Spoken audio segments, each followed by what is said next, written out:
I'm Gary Kornegay, business owner, author, and entrepreneur. And I want to basically take this time to talk to you about the state of the country, the state of America, and actually the state of middle America. And what I want to talk to you about, first of all, is the economy, because I know that's really been on your heart, on your mind.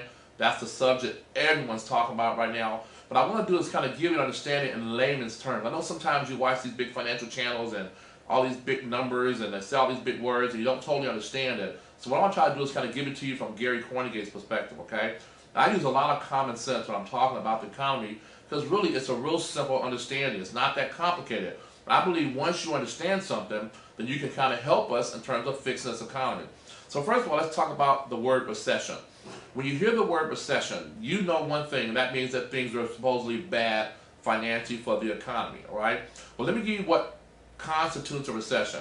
What constitutes a recession basically is when unemployment is up and spending is down, okay? That means that right now the jobless rate in California alone is 10%. And you're watching all these retail chains, major retail chains, some of these people are coming to 100 years old, going out of business because people don't have income to spend. So therefore, that's like almost like a 1-2 punch. Lose your job, stop spending money, and we're now in a recession. All right? How long a recession can last for? It can last for months. It can even last for years, depending on how soon we get people back to working. All right? So now, why is that a big deal? Why is that people working and people spending money important to this great economy? Well, first of all, America is built on capitalism. What that basically means is that we have a system set up called the American Free Enterprise System, where you can start your own business, you can employ people, and through those people working and getting checks every 2 weeks or however you get paid, those people that we consider employees will take those checks and they will go out and they will spend money with the other business owners within that city, town, state, or the United States as a whole. So what's going to happen if we don't get people back to working and people don't get checks, they don't spend money, we have a problem. All right? So what I want to do is talk to you basically about why we got there. But first of all, we have been a nation of debtors. We have been a nation of consumption. America was built on a nation of production. We produced, believe it or not, we produced a lot of good products in the last 100 years. From the telephone, to the light bulb, to cars, to things that make, from the railroads, you name it. We built America as being basically the superpower of the world because all the innovation that benefits everyone in the world, including satellite dishes, all that came from our motherland, our homeland, America, right? And the challenge is that now, in the last 60, 70 years, we have become a nation of consumption. Other countries make products and we buy them, which means that all of our money is now going overseas. It's not recycled within the United States or the four walls of the United States, okay? So now here's how it works.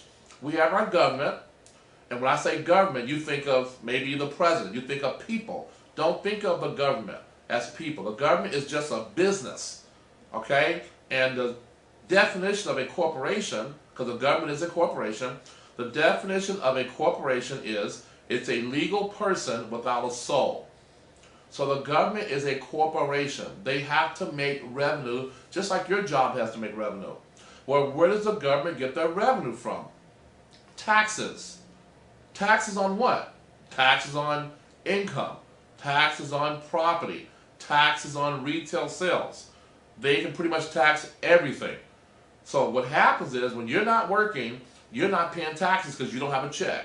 And if you're not paying taxes, the government don't have funding to pay for things that we need. Police department, fire department, having a military to protect our country. I can continue to go on and on. Roads and other things that we need to make this, hospitals, to make this country go.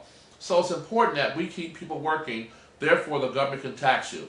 Now, how does that benefit you, right? Because you're going to work, put the 40 hours in a week, and Uncle Sam's going to take out your check to keep this system going. Well, the way it's going to benefit you is you have a choice. You don't have to be the employee. See, the IRS, the Internal Revenue Service, is a collection agency for the government. That means their job is to find tax dollars that people did not pay or did not report in terms of income. But the IRS is not the enemy of a business owner, because business owners and the IRS, they work hand in hand with the government. So for example, the government needs tax dollars from who? From people that are working. But people don't have jobs and there's no business owners. So the government goes basically in an agreement with the business owner.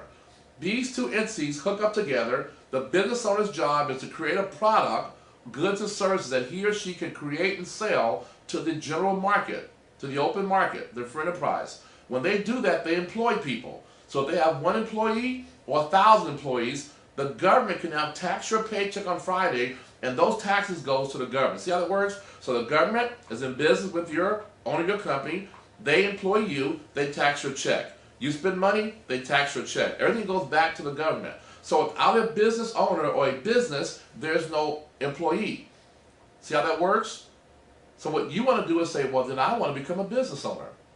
Because you do have a choice. You don't have to be an employee your whole life. You can actually start your own business. And all of a sudden, the IRS becomes your business partner. Because here's what the IRS says. If you're an employee, you're a liability. I know you don't want to hear that, but that's the real world. Because an employee takes from the system, even though you might put in your goods and service and your work, your skill to help that company grow, they list you as an employee because you're taking a paycheck every 2 weeks plus benefits. So the IRS says, okay, the employee is not my friend. Why? Because they're taking money from who? The business owner. The business owner is my friend. And remember this, okay? If you're a friend of a business owner, right, then you're the enemy of the employee. If you're a friend of the employee, you're an enemy of the business owner. Remember, the IRS can't be friends with both sides. They have to choose a side. So the business owner benefits. So here's what happens. The IRS has this book called the tax codes. In the tax code, it states very clear. If you're an employee, you get to earn money, then you need to pay your taxes right away, and whatever's left over, you can take home and spend on your life. But if you're a business owner, the IRS says, you're my friend. You can earn money, you can spend as much as you want to spend on your business, and whatever's left over, we'll tax you. Basically, the IRS says, I trust you, business owner. You tell me what you made last year after you spent it, and I'll tax you on that. I'll take your word. But if you're an employee, I don't trust you. I'm sorry. So you get paid on Friday. I want your boss, who is the business owner and the partner of the government, your boss will take out your check before you get your check, send it to the IRS. And the IRS will therefore send that to the United States government. See how that works? Because they don't trust employees. Well, guess what? You go, I don't like that. Well, you don't have to like that. But you have a choice because you live in America. You can start your own business. Now, I didn't say quit your job. Because remember, you got to have income coming in to keep the economy going. But I did say take the skill from your job and start your own business. So the way we're going to get this economy going is by employing people, but I want you to think business ownership, because that's how you're going to benefit. For example, let's take me. I'm a business owner. I've been in business now for 21 years. I didn't know anything about business when I first started. I had a regular 9-to-5 job, paying the bills. But when I discovered that all the wealth was created from business owners, I decided to take my chances and become a business owner.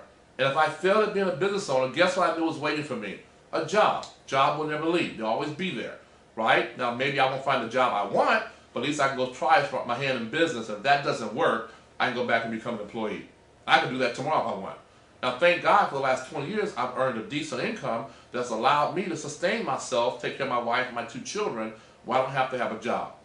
But when I discovered that 21 years ago, that being a business owner gave me a better shot at dictating my lifestyle, I decided I'm going to go ahead and do that and at least attempt to try it. And if it doesn't work, no harm, no foul.